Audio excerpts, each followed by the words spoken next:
Hi, everyone. So thanks very much for joining today. So the event itself is called What It Takes to Find and Secure a Job in a Virtual World. We've got a wonderful graduate speaker, Tom Armitage from the Telegraph, and I'll be handing you over to him for his presentation very shortly. But firstly, just some brief, boring bits from me and some housekeeping, and then we'll get on with Tom's presentation. So my name's Hayden Worley. I know a lot of you have attended previous events, whether online or back in the glory days, pre-pandemic in person. And yeah, the What It Takes series is an alumni speaker series. All the speakers are Westminster graduates, whether that's keynote presentations or panel discussions. And I'm part of the alumni relations team. And in general, what we do is we try to support students and recent graduates on their personal and professional development journeys. So all things employability, such as these talks. So this is the 7th online event in the series of 20 to 21. The talk is being recorded, but none of your names or any of the chat will be included in the recording, so there'll be full anonymity. Your cameras and microphones are switched off, as there are already so many of you. It could get a bit manic if they're all switched on, so apologies for that. But the group chat is there, and it's primarily there for you to ask any questions to Tom. I've got some lovely colleagues in the alumni team who are helping me to moderate the event, and they will collate all the questions and pass them over to me, and I will put hopefully a fair few of them to Tom after his presentation during a Q&A. If you prefer, you can just message any of the moderators privately rather than putting your questions in the group chat as an alternative. A good thing to note is if you're getting any annoying sort of beeping noises or pop-ups when anything is posted in the chat or someone is joining or leaving the event or anything like that, if you go to the little purple button with 2 white arrows on bottom right of your screens, you can just go to the settings icon and just switch off all your notification settings. I find that helps. It just generally is less annoying and distracting. So yeah, basically bear with us. If we have any connection or technical issues, we don't anticipate to have any, but we can't control things like Wi-Fi and broadband. I'm sure you all know what it's like in this remote world. So if we have any issues, just bear with us. We'll try to get everything sorted as quickly as we can. So it's enough boring bits, I think. So I'm just going to introduce Tom, our wonderful speaker. So it's Tom Armitage, who is currently Head of Talent and Performance at the Telegraph. Tom, he graduated in 2011 in MA Personnel and Development. So Tom is going to present on how to map out, find, secure, and succeed in the role that is right for you, obviously in these unprecedented virtual remote times that we all live in. Tom will draw on his wealth of experience in recruitment, talent acquisition, leadership, and management to share his advice and insights.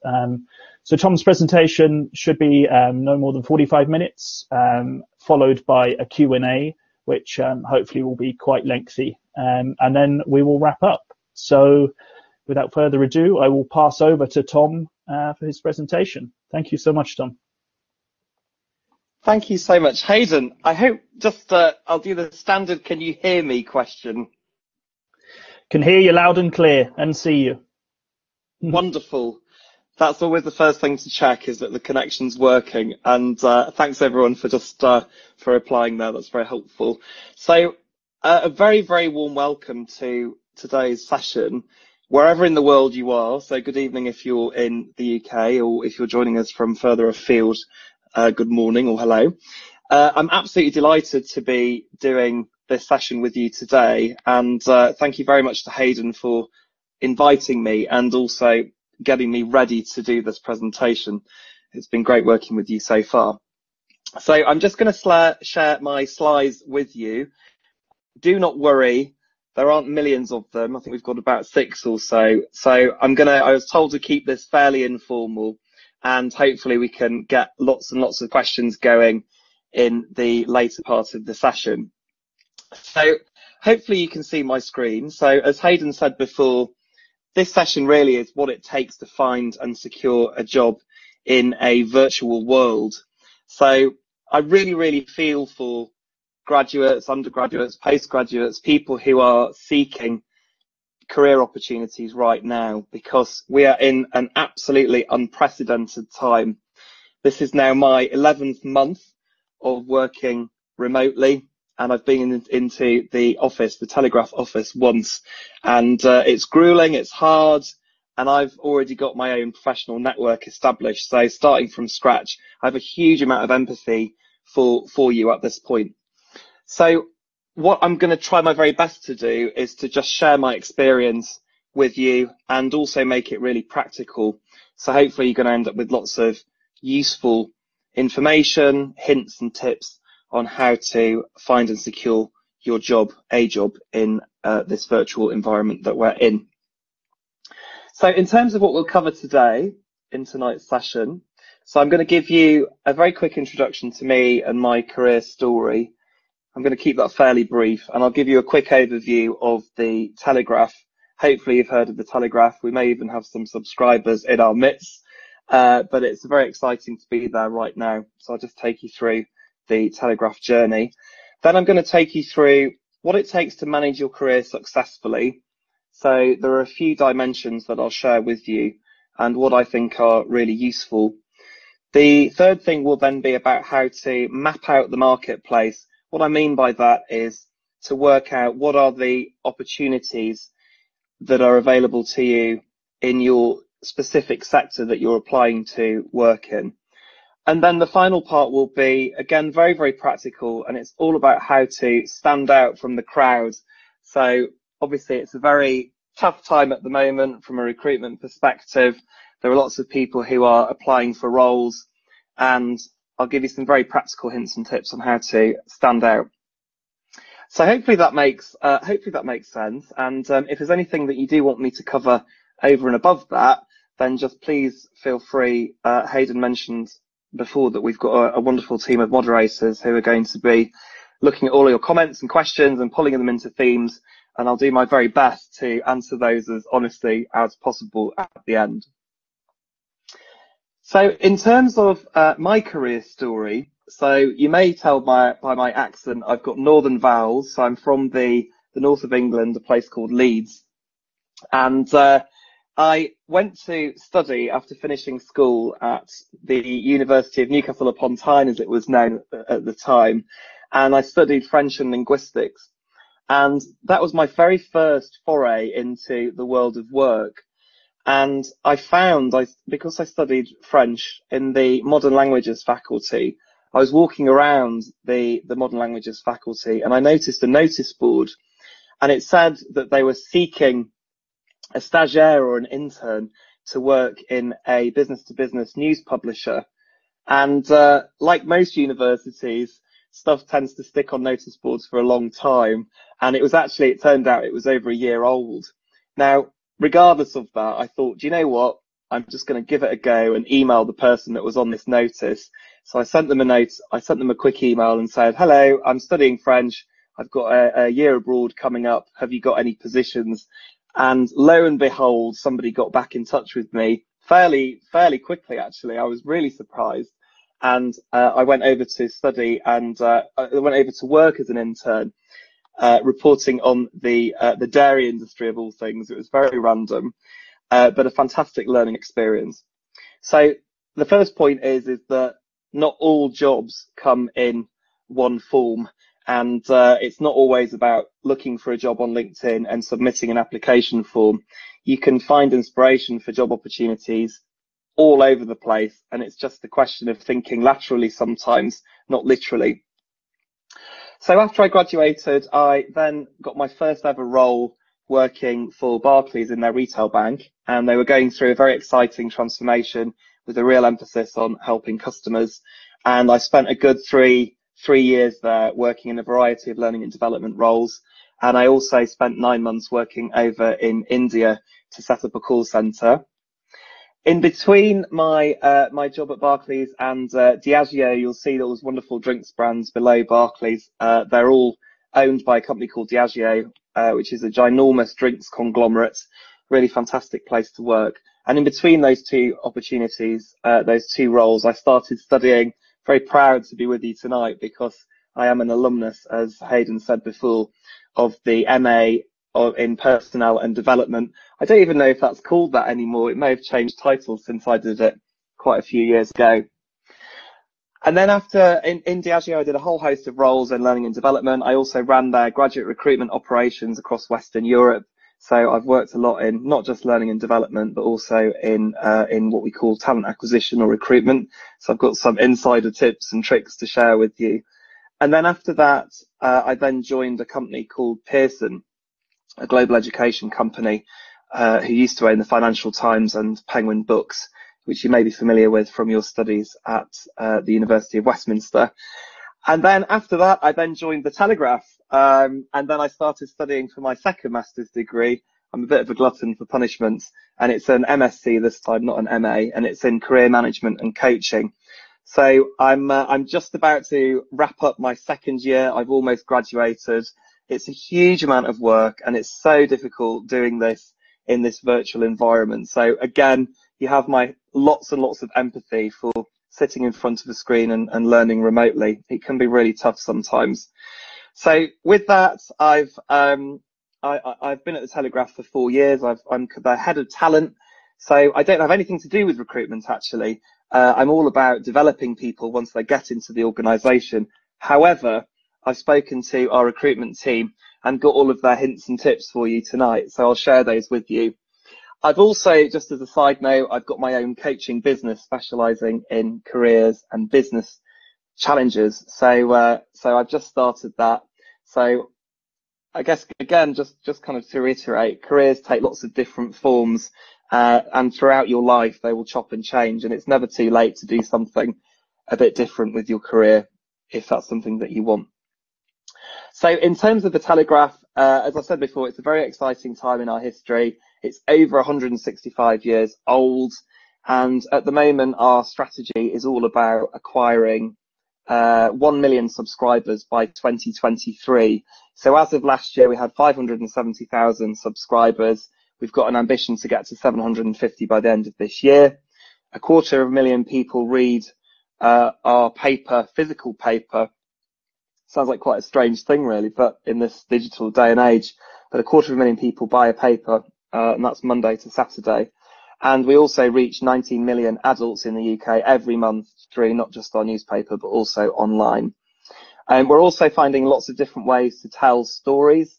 So what's interesting, again, from a careers perspective, is that the job opportunities and the career opportunities that are available when we just had a paper, obviously, there are many, many opportunities that are emerging all the time. So we've got lots of different ways of telling stories and reaching our readership, either through newsletters, which are read by 1.7 million people. We've got lots of social activity as well, so Facebook, Instagram, and YouTube, and you can read the figures on there. And we've also got TikTok, and also Snapchat as well. I've left that off this slide, but it's quite a fun part of the Telegraph and has a very different look and feel to the rest of the paper. And also WhatsApp groups as well. So I get most of my news these days through the WhatsApp channel. So the point is that jobs and career opportunities are changing all the time. As organisations grow and change, there'll be new skills that you'll need to acquire throughout your career in order to stay relevant and in order to progress your career and have a great time. So that's a little bit of history about my career story. What I would say as well, just on my career story, is that I've never actually submitted. I've been working for just shy of 15 years now, and I've never actually submitted an application to join any of those companies. All of those opportunities have come to me through my existing network. So my boss at the time at Barclays, she left to go and join Diageo, and I followed her. And then someone that I worked with at Diageo then ended up going to work at Pearson and got me a lead in there. So what I would say is the two lessons there are, one is look for opportunities, not in necessarily the obvious places. So like the notice board example that I just shared. And the second thing is make sure that you keep your connections always and make sure that you really, really develop a good network of people and make sure that you protect your reputation throughout your career, because you never know where someone that you've worked with 10 years ago will suddenly come full circle back into your career. So those are the two bits of advice that I'd give you. The other thing I should say, and I'm fairly uniquely placed to say this, given that I work for a news publisher, is that at the moment there is so much doom and gloom in terms of the world at the moment. So we've got the coronavirus pandemic going on. We've had various very seismic things that have happened. Donald Trump's presidency, we've had Brexit, had all sorts of very, very what I think are going to be almost once in a generation or even once in a lifetime things that have happened. And I think what we tend to do, I certainly do this, I'm a bit of a what we'll call a doom scroller. So I'll get on Twitter and I'll just sit there all night and just have a look at all of the negative news that's coming in. So I think there is something about when it comes to looking for career opportunities, making sure that you don't get too obsessed with the headlines. So you might read things like everyone's out of work, everyone's being made redundant, various sectors are shutting down because we're locked down, like hospitality and tourism, etc. However, that's affecting a lot of people, and the coronavirus pandemic has caused absolute havoc in the world for many ways, many ways. But what I would say is that when it comes to career opportunities, make sure that you do your homework and that you have a look at the specific sector that you want to work in and what it's looking like in terms of opportunities. Because, for instance, whilst the hospitality and leisure sectors have been very, very badly hit by coronavirus, you'll see that technology companies and some financial services organisations have done exceptionally well out of it, which sounds very perverse. But there are some sectors that are absolutely growing and benefiting from this. And of course, those organisations that are successful and that are growing, they're going to have lots of good career opportunities there. So just try to create a bit of distance and do your homework when it comes to understanding the specific sector that you want to work in. So in terms of managing your career successfully, a few sort of bits and pieces. Some of this is underpinned by academic stuff. I'm very happy to share a few journal articles with you if you want to understand. But really this comes from a combination of academic literature and also my experience working in talent development, talent acquisition, and also as a coach, and some of the things that are really live for a lot of my clients at the moment.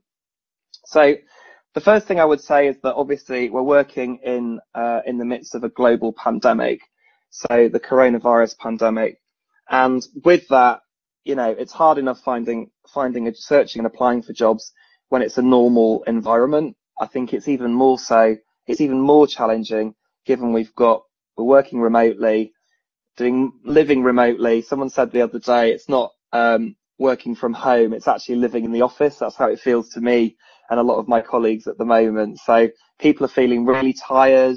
I think people are getting quite irritable with it all and feeling this sense of being locked in. So on that note, what I would say is when it comes to, and this is a great, it was actually my therapist was talking to me about this, and it's really, really great advice. When you're feeling a bit overwhelmed or you're feeling a bit down about the state of the world, do not make decisions about your career or important decisions in your life. Just find something to soothe and calm yourself and get into a good state of mind in order to make really effective decisions. So yes, I feel like I've been locked in at home. I feel like that as well. Yes, absolutely. And so in terms of what it takes to manage, really think about your emotional intelligence. So really understanding yourself and what you're feeling right now and where you're at in terms of your mental and physical health. So keep a really close eye on that. And also just be mindful of how other people might be feeling at the moment when it comes to searching and applying for jobs. The other piece I think I would say is around this notion of agency. So, there are some things that we can't control. There's a pandemic going on. There are various restrictions going on. However, you do have some things at your disposal that you are able to control. So things like getting your CV up to date, getting your online profiles, all your socials, LinkedIn profiles, getting those all up to date, doing your research into specific sectors or opportunities, getting your network built up and talking to people and talking to friends and family and people you think could be useful to know to help with your job search. So I think there's something about, and again, it's just reflecting back to that doom and gloom slide. You are in control of your career and you do have agency. It might not feel like that sometimes, but it might not feel like that sometimes, but you really do have agency. So you can be confident. You can exercise some control over some things. And the other thing is, what I bear in mind when it comes to your career is that other people won't do it for you. You have to own your career yourself. And I've worked for many, many managers over the years and really incredible people, but nearly every single person that I've worked for, it's been me articulating what my career aspirations are, what I want to do, what development I need. And then, of course, they would then sign it off and sponsor it. But the point is that it's all about you, and being proactive is really important. The fourth thing on here is all about the growth mindset. So this was written about and popularized by Carol Dweck of Stanford University. And in a nutshell, what she was saying is, there's a huge amount of books on this, by the way, and research into this. But what she was saying was that it's all about honing your abilities through dedication and hard work. And it's not necessarily about just having natural talent, although of course that's really important in many respects. So the point about the growth mindset is being open to new experiences. If you get knocked back or if you fail at something, that's totally fine. It's about just reflecting on, why has that happened? What's been going on for me here? And what can I do to really push through and learn from this experience? So when I first graduated, when I was at school, all the way throughout school, particularly in the sixth form, it was all about, you need to get on the graduate program, all the best people get on them. And so I had it drummed into me that was really the only way that you could launch your career and have a successful career. And I guess with the benefit of retrospect, it's nonsense. There are lots of ways into careers and job opportunities. And actually, I applied for a graduate program, and it was with the Royal Bank of Scotland. And this was in 2007, so 1 year before the spectacular financial crash of 2008. And in retrospect, it would have been awful had I got onto that graduate program. So, but I failed the numerical reasoning test. So I hadn't practiced. I just got on there and tried to do this test, and I failed. And so I just thought, I'm just not good enough for graduate programs. I'm just going to withdraw and not bother. And that's exactly what I did. And I just think, the learning from that is actually, just because you're unsuccessful in one respect, don't let that affect your general confidence. Just keep going, keep applying for things, learn as you go along. It's all good. And the other thing as well about this, the final part is on this is just thinking about enlisting people to help you. And I think about this not just in terms of career opportunities, but when I think about a particular goal that I want to work on. So it might be health and fitness, for instance. What I'll do is I'll tell people my goal is to work on this specific aspect of health and fitness. And when you start talking and voicing it, it becomes real. And it also, people will go, I can help you with that. How's about I introduce you to so-and-so? Or how's about I tell you how to do this? Or how's about I send you this reading to look at? So there's something about asking for help, and there's something about just vocalizing your intentions. So tell as many people as you can that you're looking for an opportunity, you're looking for a job. And suddenly you'll find the power of the network kicks in, and people will still, will bear in mind. They'll go, oh yeah, I remember that time when so-and-so was asking about this. Here's an opportunity. And again, you'll find that opportunities will come to you rather than just you having to go and be a slave in front of your computer and bash out a million applications, So I just think about that, just building your network and asking for help and support as well. That's a little bit about some of the key ingredients to manage your career successfully. Hopefully that will be helpful in terms of searching and applying for roles. But this is stuff that you can take throughout your career, and hopefully will stand you in good stead to have a brilliant career ahead of you. In terms of, so the next part, and the second sort of section of this is around, yes, that's a very good question actually. Can you advise what to do if you're not from this country? Yes, this is absolutely. So one of the benefits of this virtual environment is that it's been called the great equalizer. because it doesn't rely, we're all working digitally, virtually. It doesn't rely on us being in physical offices or even universities. You know, I'm doing all my university course remotely, as I'm sure you are at them. So the point is that it is a great equalizer. There's now an opportunity for you to get in touch with anyone you like through some of the brilliant social tools that we've got at our disposal. So some hints and tips for you there. The first thing is to engage with companies that you're interested in. So, you know, most big corporate companies, or even any company now has startups or whatever. They've all got presence on various social media channels. Obviously, LinkedIn, if you're after something a bit more corporate, Instagram, if you're after something a bit more creative. There are also social networks for different types of careers, technology, etc. So I think there's something about just following the companies that you're interested in, or a particular sector that you're interested in. Following their social channels will be really helpful. And then making sure, this is really important, is making sure that you familiarize yourself with their products and or services. So if you're going to apply to Netflix, you probably want to have some sort of experience of Netflix. You know, you want to have a subscription, you want to understand how it works, you want to have a talking point in the interview itself. So the second thing on the lower left hand side is then tapping into your existing network. So again, hopefully you have some connections on LinkedIn already. What I would say is that you'll find, if you don't have somebody who's directly in your network, so if you go on LinkedIn, you'll find that there are 3 levels of connection. So your first is the people who directly know you. The second are people who are 2 steps away, and 3 steps away. So what you can do is you can go and search for, if there's a particular company you're interested in. If you've not got a direct connection into it, but you notice there's someone in your network who's 2 steps away, you can get in touch with the person that you do know and say to them, would you mind giving me some information, some guidance, or even a connection into that company so I can talk to them, so I can get to find out a little bit more about the opportunities that are available within that organisation. The other thing I would say is on networking, online networking. LinkedIn is just, again, you know, I don't want to overemphasize LinkedIn, but it's just so important these days. And I think it's just brilliant at being able to look people up.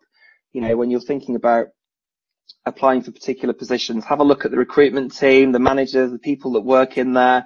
You can even be cheeky. You know, there was someone from my first university, Newcastle, who wanted to talk to me about the Telegraph, and he sent me a really nicely crafted LinkedIn message, really thoughtful, and it said, I noticed we worked at the Courier newspaper together many years ago as a student newspaper, and I picked up the phone and I gave him some advice, and the amount of people that do that are few and far between, actually. So there are lots and lots of people that will connect with me on LinkedIn, but I won't know them, and if I don't know them, I won't accept them. But if somebody writes me a really interesting introduction and says, actually, I want to find out more about this, and you've got a really interesting profile, it almost appeals to your ego, you know. And there's also this kind of, you want to be philanthropic and you want to help other people. So, you know, that was just one example, very recent example, actually. It was in the last, I think it was January when I last spoke to this chap. So don't be afraid of using LinkedIn to look people up and make connections, send an introduction to them. Because as I said before, sometimes the career opportunities and the roles that are advertised aren't necessarily the ones that are actually coming up, or, you know, you can find out about jobs and careers, not necessarily by looking at the recruitment site direct. The final thing to say is as well, this isn't really mapping the marketplace, but just be really mindful of your social footprint and what information is out there about you.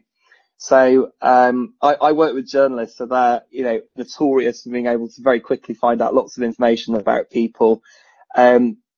They'll, you know, go into people's Facebook accounts that aren't locked down. They'll look at their Instagram profiles. The amount of information that we give out unwittingly just by not having locked down accounts. You don't have to lock down your accounts, by the way, but just be very careful that the image and the data that you're putting out there is the image and the data that you want employers and prospective recruiters to see. So if you've got, on your Facebook, lots of pictures of you getting drunk at parties or stuff like that, just be mindful of that, really. Just think about what's the image that you want to portray. And because I think, I don't know, we just give away so much of our data for free these days, and you never really know who's looking at it, who's using that data, and who's looking at you at any one point. So a quick Google is helpful, and also quick Google image search can be quite useful. So I've done that with myself, and there's also another Tom Armitage who's a technology blogger, and he's actually got to register some social media handles before I have, so someone else has got my name. So you can find things like that, for instance, that are really important, so that you can really differentiate yourself when it comes to writing CVs and stuff like that. We're coming to the third and final part of the presentation, and this is really how to stand out from the crowd. So this is very, very practical stuff. It's stuff that I've got from information and guidance that I've got from our talent acquisition team. So the first thing is write a killer CV and cover letter. So this is super basic stuff, but people get it wrong. So make sure that you've got a standard CV, but when you go to apply for something, make sure that it is really carefully tailored and suitable to the job. The best thing you can do as well is, I really like this idea, this is our head of talent acquisition was talking to me about this, is to get the job advertisement itself and to copy and paste and plug it into a word cloud. And what that will do is surface, so the word clouds where they've got the little words that are sort of infrequently used and the big words that are used, most frequently used. What it will do is very visually show you what are the key words, what are the key skills and competencies and experiences that are being asked of you as an applicant. And once you can pick those out, you can then build those into your CV and even your cover letter as well. The thing about CVs as well is just make sure that your recruiters are phenomenally busy people generally, and they're dealing with often dozens, if not hundreds of roles at any one point. So make sure that your CV is really concise, punchy, clear. Add links to it as well. So if you've got a LinkedIn profile, add a hyperlink into there. If you've got things like a portfolio, for instance, of creative work or writing, add the links in so people don't have to go away and search for it. So it's all in one place. The final thing to do as well, although not every applicant tracking system has this, is just to make sure that you save your CV and your cover letter in a PDF format. And the reason for that is if you do it in Microsoft Word or if you do it in other word editing packages, what can happen sometimes is that your formatting can go awry and it just looks really messy.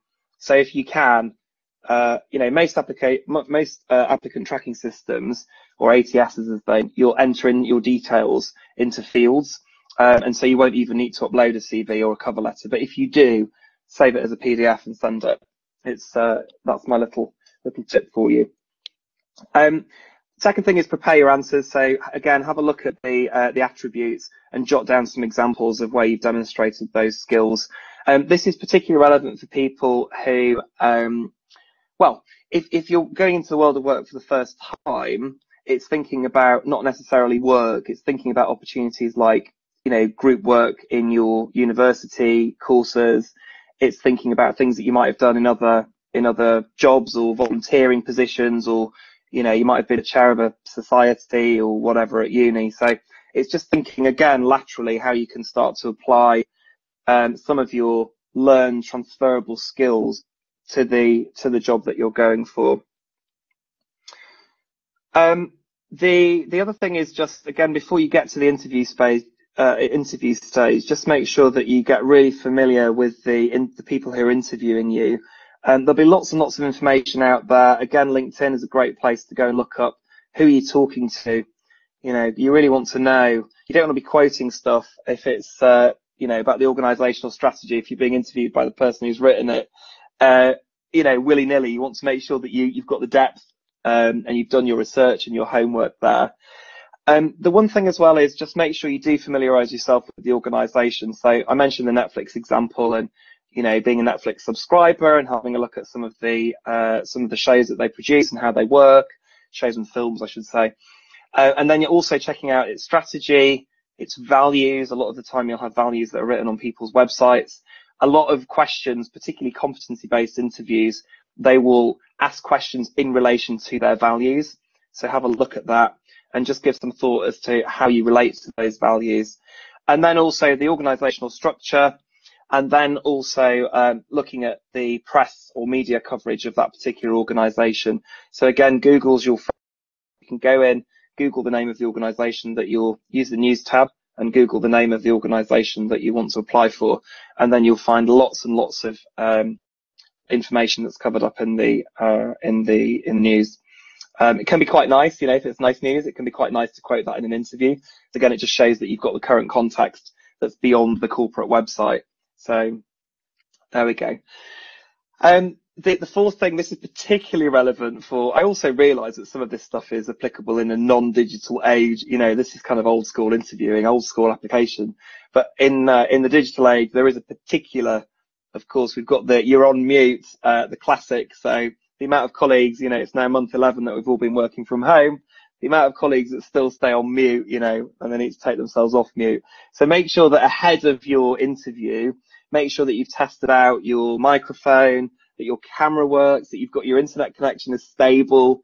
And if not, make sure you've got a good 4G, 5G connection so you can sync your computer up to it if you create a personal hotspot.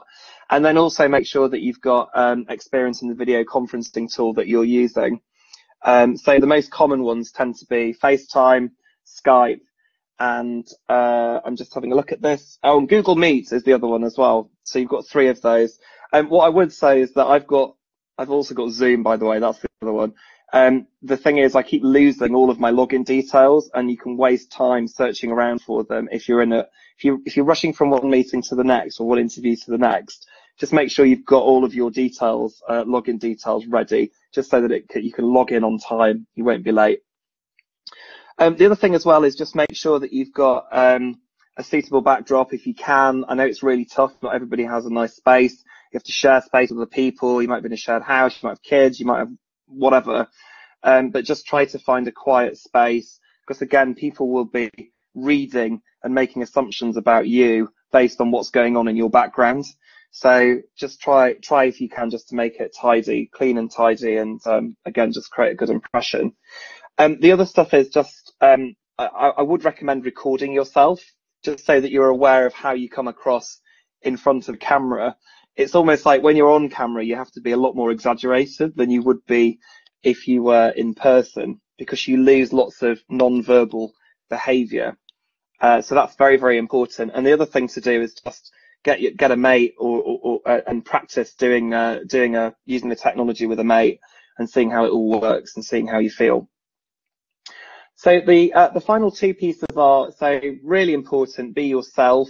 So, interviewing is nerve-wracking at the best of times. It's actually quite nerve-wracking for interviewers as well. If you're meeting new people, and particularly people that are really impressive, you can feel a great sense of responsibility of the person that you're interviewing. So it's okay to be nervous, that's fine. But just make sure that if you're doing it online, that you just treat it like you would any other interview, dress the part. I've had a shave today specifically for this session. I thought, I'm going to make an effort. It just puts you in a different frame of mind, just doing something like that, spraying a bit of aftershave, or just perks up your mood, And then the other thing is just make sure that you stay calm if you get any kind of technical issues. Often what I like to do, I do this in my coaching work, but I'll contract up front to say, if my connection goes for whatever reason, I'll dial back in. So just hold fire and just patiently and calmly go try to log back in. Obviously, if that fails, don't worry. You can always email them or whatever and phone them up and just explain what's happening.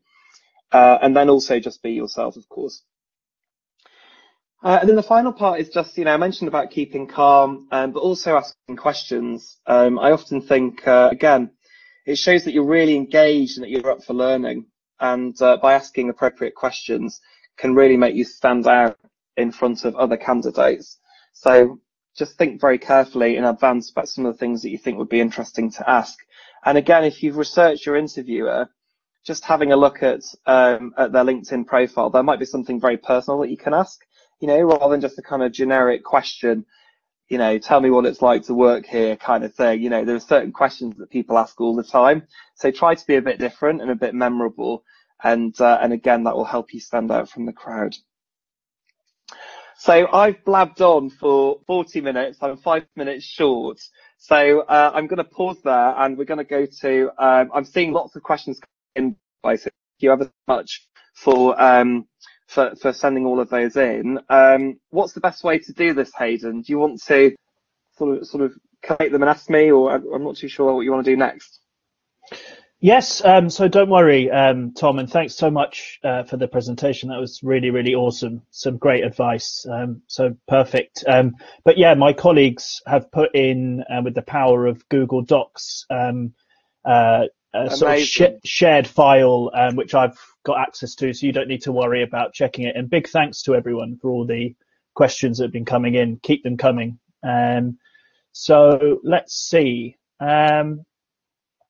To try and make some sort of order of everything, so bear with me. No worries at all.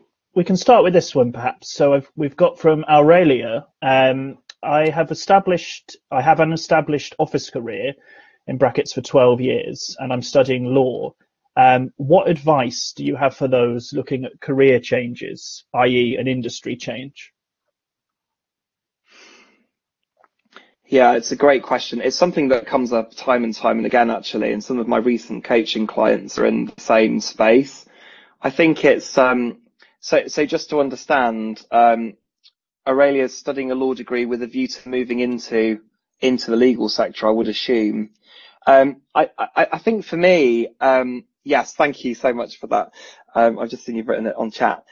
I think for me, it's emphasizing your transferable skills, also being honest and upfront about the fact that you are changing career. I think a lot of the time, especially in a recruitment setting, you'll find people have been studying or been pursuing a certain career, and then they just suddenly randomly apply for something, and you can't quite understand why. So I think there's something about being explicit about, I want to make a career change. Here are the steps that I've taken in order to do this. You know, you've invested in a law degree. That's a huge thing, and will speak volumes, you know, rather than somebody that's just applying for a role to say, I want to be a lawyer, you know, and they've not gone and done anything about it. So I think there's that. And I think the other thing is just looking for people that have potentially made that transition themselves. So if they've moved, and it doesn't necessarily have to be about the legal sector, it can be just finding people that have made a career transition and what are some of the things that that they've done. I think a lot of the time it just comes down to confidence. So knowing what your strengths are, knowing what your limitations are and being open about that, but also saying you're willing to learn and address them. And then also just being confident and just keeping going. Because, you know, recruiters can also be quite lazy. You know, they can just say, they can see people with an established career and just go, yeah, let's just put them through to the next stage. So you're going to have to work probably a bit harder in terms of articulating that. I hope that was helpful. That was really great, Tom. Thanks so much. So let's see, we've got lots of questions on CVs. I'm just trying to work out what's the best one to ask you first. Let's see. Okay, so question from Leah. What's the best order for a CV to be in your opinion? And then she's put, for example, statement, qualifications, experience, I'm guessing, i.e. in that order. So what do you think about CVs? Yeah, I mean, the thing is, you can ask anyone working in talent acquisition or talent development, and they will tell you different things. So there's no unique way of putting together a CV. I think for me, my own CV, the way that I write it, and again, it depends on the sector that you're going for. So if you're going to apply for, say, a creative role, the look and feel of that will be very different to, say, if you're going into a sort of corporate functions type role, you know. So mine is, I have a personal statement at the top that's very tight around, you know, who am I? What do I do? What am I looking for? What can I offer? You know, just very succinct. and then I go with my experience. So I think if you're just out of university, it's commonplace to have your experience, it's commonplace to have your academic credentials at the top, and then volunteering stuff or anything kind of extracurricular that you've done. I think if you've got a more established career history and you've been working, or you're a mature student like I am, then you might want to put your experience first, and then I'd put the academic stuff later. So it really depends on the individual, and it also depends on the company or organisation that you're applying to. Brilliant, thank you, Tom. Let's see, what else do we have on CV? So we've got a couple of questions from Davide. He's got, there are key values like initiative, positivity, and being genuine that I would like to come out from my CV. Do you have tips on how to do that? It's a bit of a niche one, but and we've got a second question from Davide, but I'll leave that one to you for now. Yeah, it's a really lovely question, and I think, and they sound like really lovely qualities, by the way, and things that recruiters would be very keen to hear about. I think for me, you can either weave it into your personal profile at the top, if that's something that you that you think would work, or you could even talk about your achievements, bulleted lists of achievements, and you could maybe reference it there. What I'd be very mindful of, though, is just writing CV cliches. So, you know, you see things like I am a team player, I am results driven, you know, blah, blah, blah. And it's just, to be quite brutal, it's just boring for recruiters, and it's a cliche. So if you are results driven, great, but tell us why, what's the evidence? You know, if you are authentic, that's a lovely thing. How does that express itself? You know, what does authentic mean to you? And then also the thing I would think about is, if you've got that in your CV, it's also just thinking about getting the extra level of depth, so that when you come into the interview, you're able to give very clear examples of how you express those things to you. I think, and I am pleased about this, I think in society in general, we're becoming a lot more values oriented. And I think, so purpose, authenticity, values, they're really, really important, and more so than ever before. And I think it probably came out of the banking crash in 2018, financial crash. So, you know, lots of KPIs focused on and numbers and profit at the expense of values. And I think it's becoming more and more important to people and organisations. Yeah, and will become even more important now. We've just going through and still are going through a pandemic, I should say, as well. Exactly. So Davide had another question, but I think you kind of covered it in the one prior to his other one. But he's got one which is an interesting point.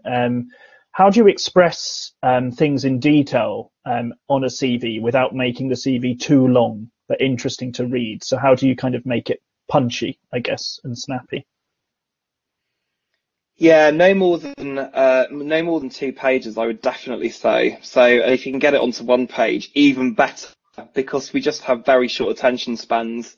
We're getting bombarded by information and data all the time. So it's just about, the length is very important. The structure of it is very important, and bullets. Always use bullet points if you can. Not every ATS will let you do it because they don't have sophisticated text editing sometimes, but mine is just bullets, you know, and it's always, you know, stuff that I've actually done and delivered, rather than, you know, work with the team to do this. It's delivered this through teamwork. So it's always putting the achievement and the delivery, the deliverable at the front, and using action verbs, I think, really helps.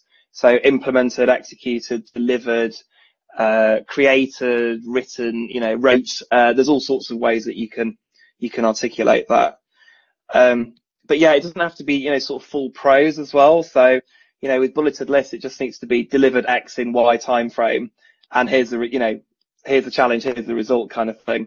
So I just frame it like that, rather than go into some sort of, you know, woolly sort of written, because you just want to be able to show very quickly how you're demonstrating what the recruiter wants. Definitely, and I think I can just add in a tiny bit. We recruit via Talent Bank. I don't know if it existed when you were studying at Westminster, Tom, but it's something which our careers team have created, which basically provides students with work experience. And and often through working with teams such as the alumni team. Amina, who's one of our moderators on the call, is an example. And basically, yeah, I have to sort of be on interview panels and things like that. And I think it really is just the time that you don't have always to kind of go through applications in super detail, especially when you've got 101 other things to do. So having something that is very clear and concise is something I would add, and very kind of to the point and not too generic. It's just something to chip in. But let's see, we've got some other non-CV type questions. We've got quite a lot coming in. I'm loving these questions. They're great. Thank you so much. They are. They're really good. They've always been so good in all the What It Takes events that I've run. But it's so nice to see, especially when people, that interactive element is lost, that they're still coming up with great questions. But it's great. Always ask a question as well. I mean, I just think that's great. If you're ever going to an event, always ask a question. I'd say this too. I've just inducted our 6 new editorial graduates, and first off, just get straight off the bat with a question, because you make an impact really quickly with your speaker. Yeah, definitely. So we've got from Anna. So with the current environment being mostly virtual, how do you think one can present his or herself best? Or how can they present their best self? I think it means to give any interview the best shot. So at times, people are camera shy or may have come through as overexcited or a bit too intense. So are there any tips on balancing those traits to come across as best as possible over a virtual interview? I tell you what, this may sound a bit sort of woolly, but I am a massive fan of breathing and breath work. And there's an amazing Instagrammer called BreathPod, and every morning at 7:30, he goes, Monday to Friday, he goes through and does lots of breath work. And I think the thing when you're interviewing is that you're sat hunched over a computer and you're compressing your diaphragm, and it makes you feel really tense and really nervous. So there's definitely something about, I know this sounds really weird, but just making sure that you take really good, breathe and make sure that you really, because it will slow down your, it'll really calm you down and just get you into a very good space. And I think the other thing is, and I mentioned this in the presentation, is just practice. If you're camera shy, phone a friend, phone one of your mates, phone whoever you can get, I say phone, Zoom or FaceTime or whatever. Just practice until you get used to it. It's I should say that, over the course of 11 months, I keep harping on about this. The things that I've seen, we're in each other's living rooms, in each other's bedrooms all the time. So I've seen it all. I've seen people with crying kids, people with their new puppy, people with, we're just so used now to seeing people in just their natural state. It's kind of lovely actually, because it feels very authentic. You get to know people probably more so, you get a glimpse into their home life that you probably wouldn't get if you're not with everyone at least, in the office. So I think there's just, I think it's probably just don't worry about stuff like that. Just do your best. But breathing definitely helps. And the other thing I like to do as well, if I'm ever in front of a screen, this is very practical. I've always got a load of, and a bit old school, but I've got a load of post-it notes, different coloured post-it notes. So what I normally do is, I'll have, say I'm interviewing. I'm not interviewing at the moment, but say I was. I'd have values on, examples of values on here, examples of experience, and on green, and then I would stick them behind your computer, so that if you're feeling really nervous, you can very quickly glance up at the different ones and just write a keyword or two, and you'll find suddenly it will just jog your memory, and it really helps. So if you write introduction, what are the 3 things that I want to get across? Experience, skills, so on and so forth. It is really simple, really simple, but it does work. The other thing you might want to do as well, lots of people stand. That can also be very helpful sometimes. Obviously, make sure that your camera's angled properly, and that you might want to stand. It can sometimes, adjusting your posture can give you that added confidence that you need in an interview setting. So yeah, some left field stuff and some not so left field stuff. So hopefully that was yes, BreathPod. I'll join you on that. It's getting quite following. I think I need to check it out because I have a habit of kind of over breathing or starting off kind of in a breathless sort of way, coming across as a bit intense. Probably did it earlier today. Who knows?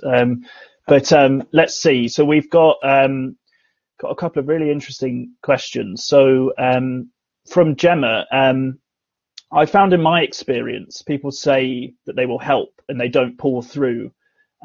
So I've learned to identify the fake people, but also not to rely on people as much. So kind of a big question, but Tom, do you have any advice on identifying fake people?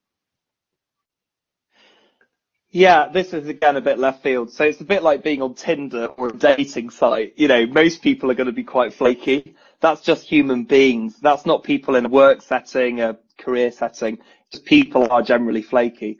So what I would say is that one, don't take it personally, because often it won't be about you. It'll be about the other person, and they're tied up with something else. They're busy with something else. So don't worry about, don't take it personally.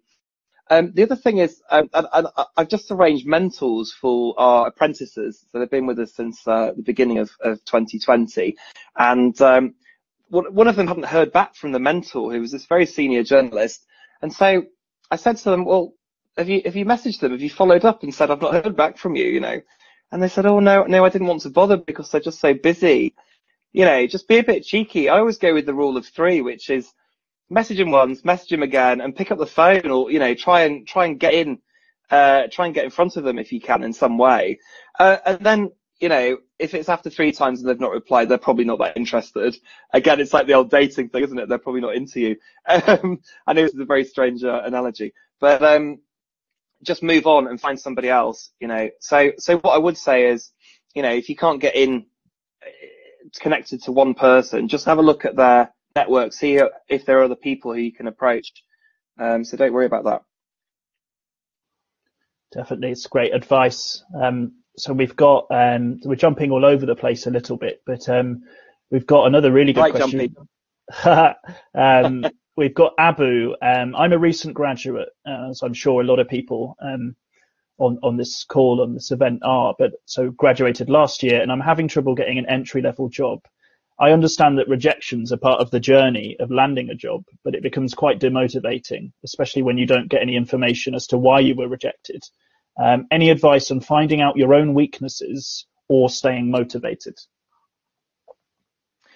Yeah, I really empathise with that. It's really tough, and I think you know, when I think about the Telegraph graduate scheme, there were about 1,500 people applied for 6 positions. So huge volumes of people, you know, and we just couldn't get round to all 1,500 people and explain why they were unsuccessful. So we don't have a big recruitment team, unfortunately. So again, I think it is really tough, and it feels horrible when you get rejected. It's happened to me many times throughout my career for different opportunities, promotions, whatever. So it's really, really tough. So I really feel for you. I think, again, just try not to take it personally. I think the thing to bear in mind is ask somebody to check your CV. You know, universities have excellent career services, and ask somebody to have a look at your CV and applications and see if there's a way that you can hone it. You could also ask for more detailed feedback. It's highly unlikely you'll get it, as I said, because people are really busy. And the other thing that I found, and again, I shared my experience with the Royal Bank of Scotland graduate programme. I actually joined Barclays. Wasn't even an entry-level role. I joined as a temp, and I got a temp opportunity in their events team, and I landed there 2 weeks, and I knew that I wanted to work in learning. So I went to go and seek out one of the heads of learning. There were lots of heads of learning at the time, and I met this person, Joe, who was my then boss, who was amazing, and we just struck it off. You know, it's great. And then she took a gamble and said, look, I want you temping in my team. And I started temping. You know, I had no real, you know, you just sort of, you've got to take a bit of a risk with some of this stuff. So the point is that get people to check stuff. Don't take it personally. And also look at other forms of applying for stuff. Don't just necessarily go through job openings. You know, if you go on things like huge, I don't even know, someone else on the chat, what are the big jobs forums? I don't know, actually, I can find out. But it used to be Monster, used to be this, you know, the jobs board of the day. And you just used to get literally hundreds, you know, thousands of applicants that would be coming through that. And it's very hard to differentiate yourself. So yeah, that's what I would say. Brilliant. And don't be too hard on yourself. Just show yourself a bit of love, because it's, you know, it's not necessarily you. And I'm sure you've got loads of talent that's just unrealized, you know, and you'll find an opportunity. And when you do, you'll be having a brilliant career. I can really relate to the not taking it personally thing, because I've, over the years, applying for jobs and not getting them, or having an interview and not getting the job, I always tell myself not to take it personally. You don't know if someone internally who wants to climb the ladder is in a better position, or you just don't know so much going into it. And yet I always take it personally when I'm rejected. It's just so hard not to. Maybe it's a part of human nature. So let's see. It definitely is. And, you know, I come up with this in my coaching business. I use a lot of cognitive behavioral therapy techniques when I talk to people, and I ask them, you know, what's the data that's really informing how you feel about this? And when we start to unpack it and explore it, there isn't any. It's all in our heads, you know, and we've just ended up taking rejection and, you know, coming up with narratives around I'm not good enough, you know, there are people better than me, so on and so forth, and they're really unhealthy and unhelpful. So I think catching yourself in that negative frame of mind is, and then saying actually what's really going on here, what's the data to support the way I feel, is really helpful.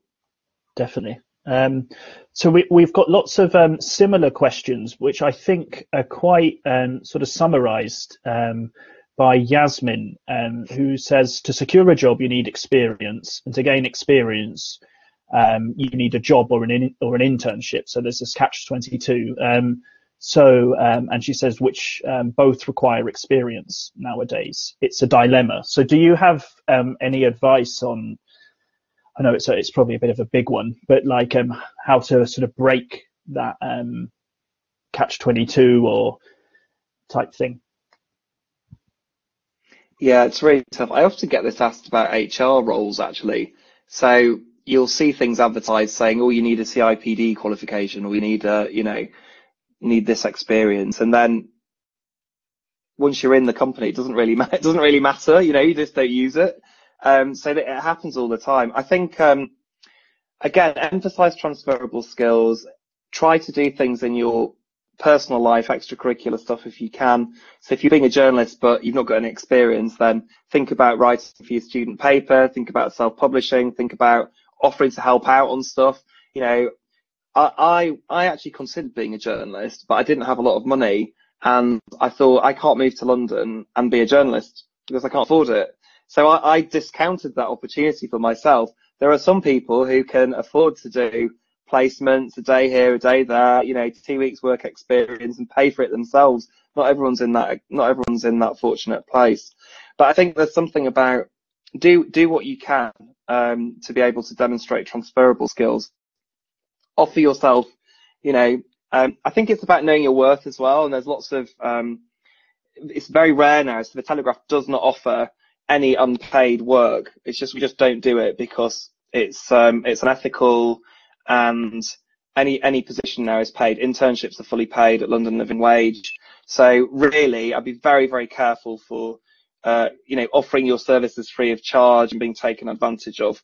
So I think there's something about knowing your worth, and getting the balance right between that and then offering your services, but also just being mindful of that. And again, just thinking more about those extracurricular things. It's really tough though. It's really, really tough. It is. Let's see. So there's got so many coming in thick and fast. Let's see. I think we'll have... Thank you, Anna, for your lovely comment. She's gone, but... So this is a little bit different from Andrea. Do you have some advice on how to go for a career change? So then there's a bit about how to tailor your CV or cover letter to kind of mask the lack of experience in a new area. And then especially in these times, in my work area, there are not a lot of jobs out there, or if there are, they're at a senior level. So I'm desperately trying to find other areas to change my career to. And I guess that's something that a lot of people are facing if they kind of feel like they need to have a career change because they're out of work now because of the pandemic or other reasons. And then lots of people with more experience, blah, blah, blah, are going for different roles. So what advice would you have for a career change? Yeah, I think there's something about, one is research. So talk to people who are in the roles or industry sector that you're interested in. Reach out, ask them on LinkedIn, talk to friends, use your network if you can. So do your research. Yeah, it's a tough one. I'm so sorry. Just repeat the question again, Hayden.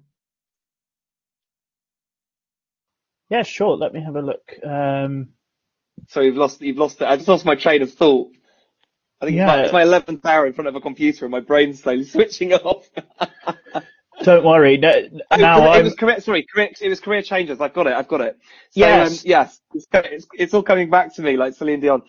So I think do your research. The second thing is just getting your narrative straight. So I think being really clear about why is it that you want to move into a different career. I think a lot of the time people have a sense of why, but they don't articulate it, and they don't articulate it verbally. Talking through with somebody, a friend, a mentor, a coach, can really help. Get very clear as to why you're making this career change. And once you've done that verbally, then you can start to translate it into writing and be specific about it. I always signal my intentions with stuff like this. I am seeking a career change because of, I feel I can do this. I feel I can add value in this way. I feel I can build on my existing experience, but transfer it to something else. I think the other thing is, it's very difficult to go, a lot of the time it takes courage to do this because you can leave, you could be, say you're working in a highly paid investment banking job, but you just hate it. You're very disillusioned. The reality is that you're going to have to make a sacrifice to start at a different level to switch into that career. So one of the questions that I always ask my clients is, what are you prepared to sacrifice in pursuit of your goals? So ask yourself that question in making that career change. What are you prepared to sacrifice in pursuit of your goals? Because it might be status, it might be money, it might be, whatever else. There are a whole host of things. But like I said, do your research, get your narrative straight, articulate it verbally, then worry about the writing of it, and just be honest and just be succinct as to why you want to make that change. And then also just be prepared for the fact that you might have to start at the bottom or start, in a different position to what you're used to. There's no shame in that, by the way. And people get career identity is linked to, a lot of the time, is linked to our own identity as people. So it's really hard to decouple that sometimes. But there's no shame in pursuing different careers. That's absolutely fine. We all go through different experiences in our lives, and it's fine to want to change and do something differently. Great. Thank you, Tom. So I'm conscious you've had quite a few questions thrown at you. Are you okay? Are you okay for time, or you're good to continue with them? I'm all good. No, I'm all good. Oh, I'm all good. Perfect. So we've got a lot more. It was so funny. I was on the I'm on the Westminster Business School employability board, and yes, and I was the same yesterday. I just lost my train of thought. So yeah. Anyway, I'm with you now. No, I do it all the time. Don't worry. I was searching when you asked me to repeat the question, and my mind just went completely blank. I'm just staring. I'm desperately. And I'm. Oh, we've lost you. Yeah. Simple things. So a couple of practical. You see what's happening there, though? Empathy. We've all been there. So again, I was, talking before about if you're a bit worried about doing video interviews, everyone's used to people losing their train of thought or getting interrupted, or Amazon deliveries, happens all the time, and people are just used to it now. So. Yeah. Definitely. So I've got a couple of more practical questions. So firstly, I think it's from Anonymous, can you please give me some advice on salary? So when it's written on an application that a salary is competitive, so like a figure isn't given, should we offer a lower amount to stand a better chance of getting a job? I hate that in job advertisements. So competitive salary. I mean, competitive could be competitive. This is my university critical thinking is, competitive in relation to what? is it competitive? Because from sector to sector it can vary, from role to role it can vary. It can vary based on, if you're applying for a role and you've got no experience compared to someone that's got loads of experience, it's all going to change. So, I mean, what I would say is just don't undersell yourself and just lowball, because what you'll have in the background is that there'll be a specific salary band that will be allocated to that role and to that vacancy. So you can ask. I think you can ask, and there's no harm in doing that. It's harder to do that when you're starting out. When I'm experienced, if I was going for a job interview, there's absolutely no way that I would invest, 4 interviews of my time if the salary was going to be completely incongruent to what I'm earning now. So I would just say, I don't want to be presumptuous, but I just want to understand, what's the sort of. The other thing you can do is you can talk to agencies. So again, it depends on your level of experience, but you could ask a recruiter and you could say, what's the kind of salary that I should be looking for here? What's the sort of, ballpark figure that I should be looking at? Yeah. Yeah, it's a really tough one. I hate it when it's just competitive, and it could mean so many things, right? So we've got another fairly practical one from Cecilia. So I sent some spontaneous application/job inquiries to different companies, and then in brackets, I'm interested in fashion, editorial, and event production, but no one's answered. Should I send a follow-up email after a few days, or should I just consider my application unsuccessful? She kind of is saying that she doesn't want to be pushy, but also doesn't want to sort of show that she doesn't care. So what would you recommend? So fashion editorial in the Telegraph, this is my experience of fashion is limited to the Telegraph. It is hugely competitive, hugely, and also our fashion team is fairly small compared to the output and the reach that they have. So we're quite influential. Lisa Armstrong's our fashion head of she's incredible, head of fashion, very experienced fashion journalist. And I think it's absolute. Well, first of all, and it's hard for me to answer this without knowing the specifics of the application that you sent. But I think is it well thought through? Is it tailored? Is it personal? I think that's very, very important. And I also think, if yes, then absolutely send a follow-up. I don't see there's any harm in that. The reality is that journalists, sadly, they don't even reply to people internally in the organisation, let alone people externally that they don't know. So again, there's something about don't take it personally. Do try to seek lots of other. Don't just put all your eggs in one basket. Make sure that you've got lots of tailored application. It's going to take time, right? You're going to have to find lots of opportunities and tailor the applications to each of them. Letters, offering to come in and do work experience or whatever. And the other thing about fashion is that, when people come in and do work experience, we're not doing work experience at the moment because people physically can't go into the office because of COVID. We don't want to put our key journalists at risk. But I think people have this idea of sort of Devil Wears Prada, Vogue kind of, like amazing, glamorous life, and it's really bloody hard work. So we've got a fashion cupboard where we'll do photo shoots with, famous celebrities or whatever, famous people. And you might spend a week in the fashion cupboard, tagging and shipping dresses for photo shoots. So it can be really boring, horrible work.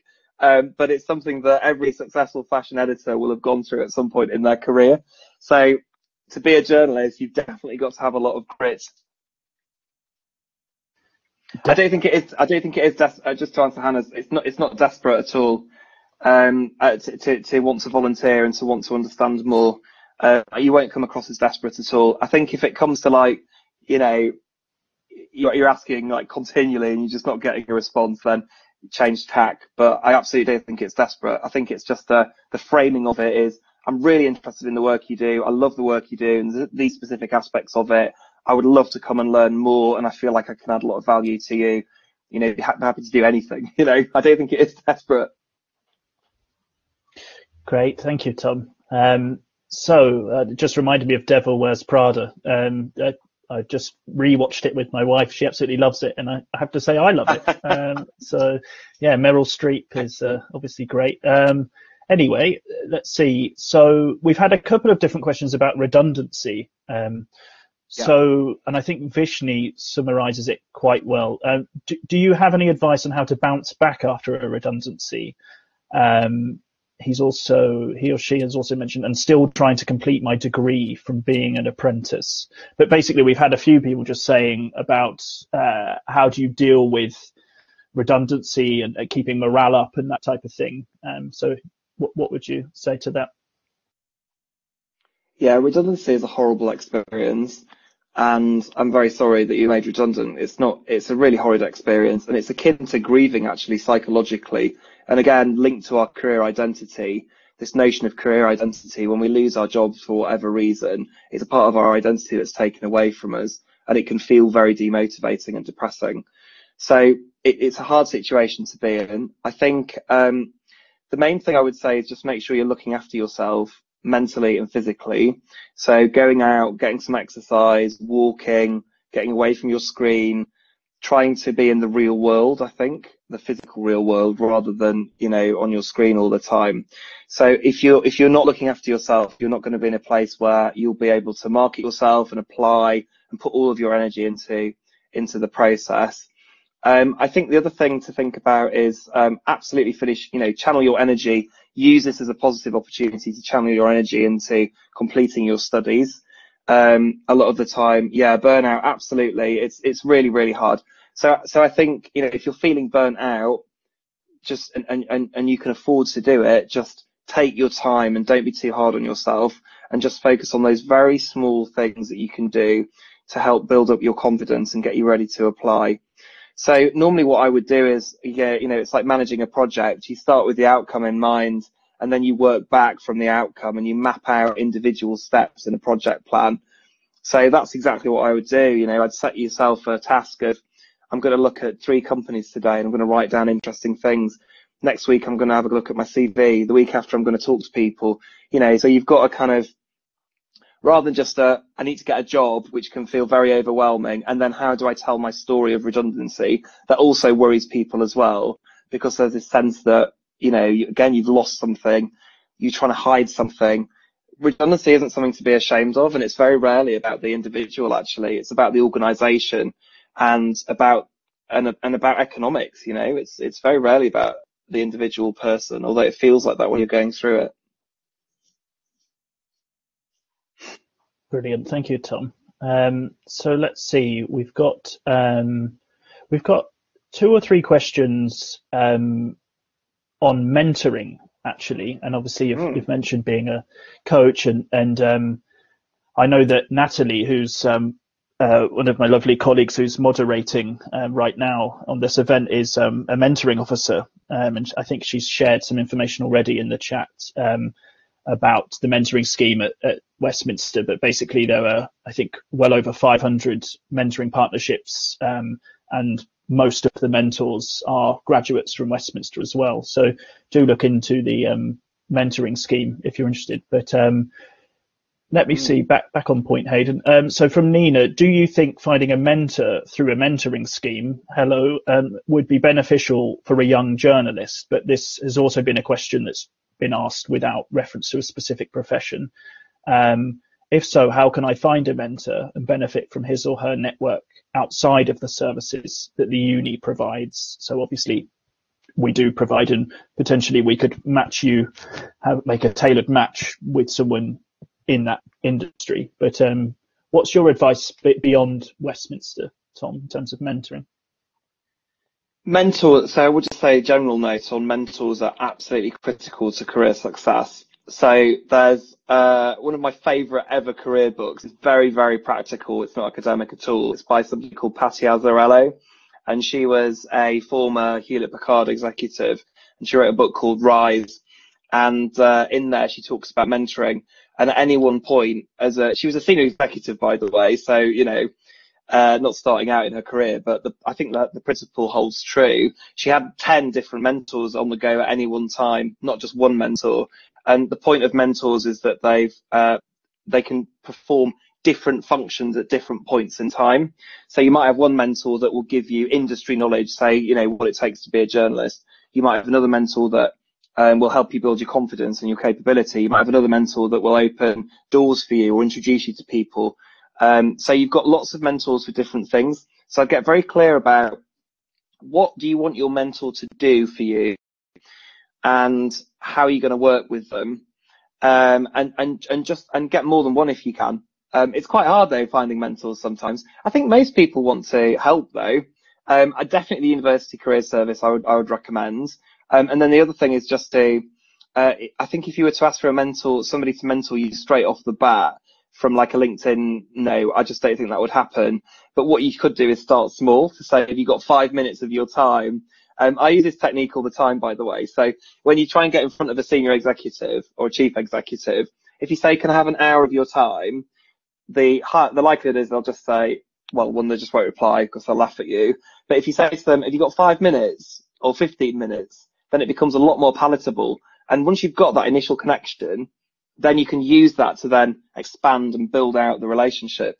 So that's what I would say.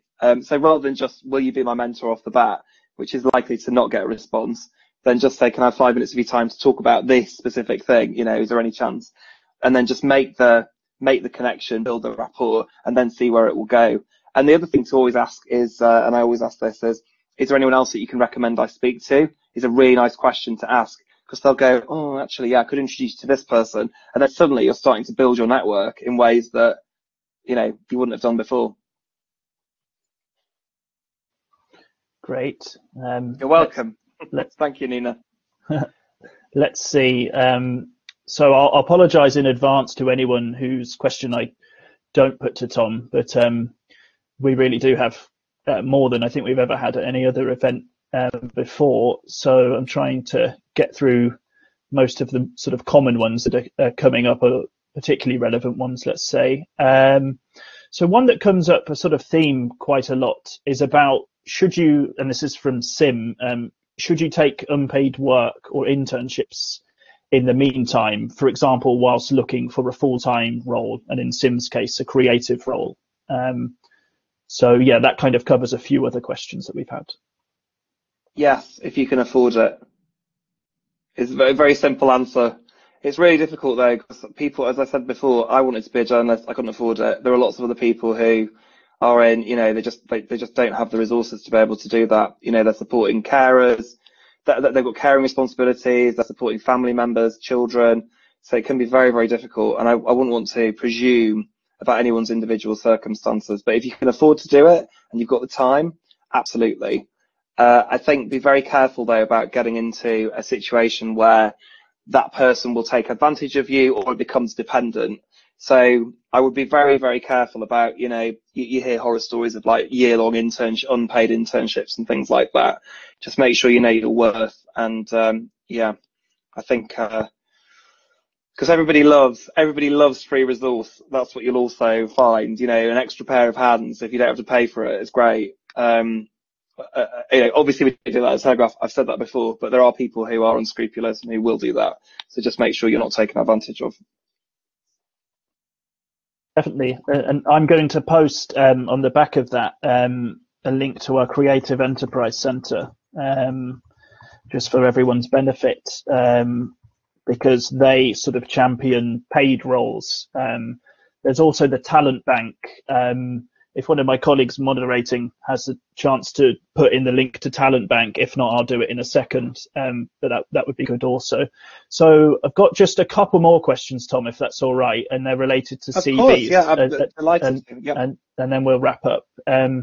So practical CV related things. So from Hannah, between tailoring your CV / researching and applying for a specific role or company, what is a good time average to assure you are fully prepared?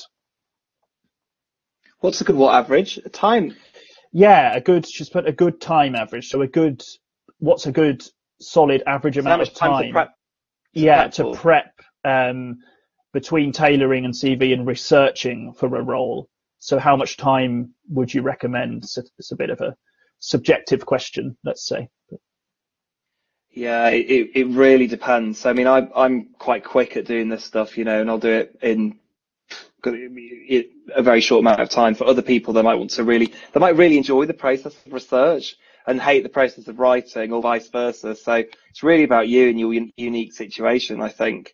What I tend to find though is that if you spend loads of time on something, I find that you lose focus. So I try to be very focused about, I'm setting myself a deadline. By the end of the deadline, I want to have achieved this, particularly if you're struggling with motivation, and just set yourself specific time and do as much as you can. And if you need more time, you can get more time. But I would just set yourself a deadline that feels reasonable to you, so you don't burn yourself out, but you're also focused. Otherwise, this stuff will go on for ages. And you can also, it's called paralysis by analysis, and you can spend hours and hours reading and researching. It's like when you look up a health condition on Google, don't ever do it, because you end up going down these rabbit warrens and it just becomes really unhelpful.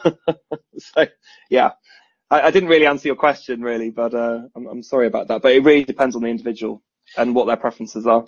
Exactly, and it's a tough one, isn't it? It's also very subjective and specific. So let's see. So the last question, and this one is a really nice one, I think, to sort of end on. So from Davide, I'm working on a video CV to support my application, so very apt in this virtual world. I'm wondering which type of approach I should have. I'd like to express my personality in an inverted commas funny way, but having 9 years of professional experience in insurance, I would like to highlight that. So I see the struggle there. Should I focus on the experience and the possible transferable skills, or try to have more of a inverted commas unique approach, focusing on something else? So about standing out from the crowd, I suppose. Yeah, humor's a really tricky one because, what I find funny, Hayden, you're not going to find funny, and people that are on the meeting aren't, not going to find funny. So I'd be really careful with humor. I remember my first ever interview that I had. Do you know, I actually said I lied to you because I said I hadn't applied for a job. I have applied for one job in my life, which I was two jobs, both of which I was unsuccessful for. But one was for it was for working for an organisation called Dairy UK. So I did my journalism thing, graduated, and then I had an interview with what was called DEFRA, the Department of Environment, Farming and Agriculture at the time.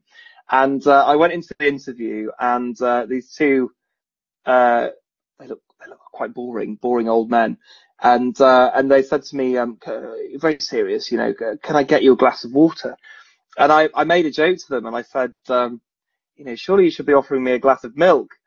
And their faces, it was just, the joke went straight over their heads. They were not impressed at all. They found it as me being cheeky. So I just be really careful with humor. I just think, don't, focus on being professional and authentic and original, but with humor, just use it sparingly and try and, gauge your audience, because what may seem hilarious to you will seem not hilarious to other people. I totally agree. And there might be an opportunity, Davide, to be funny once you've secured a position and you've got in. So at least hopefully they won't, I don't know, kick you out the door, or in this time, just say bye-bye. But yeah, thank you so much, Tom. That was absolutely incredible. You answered so many questions so well as giving such a brilliant presentation. So a huge thank you. And basically to everyone else, thank you so much for joining.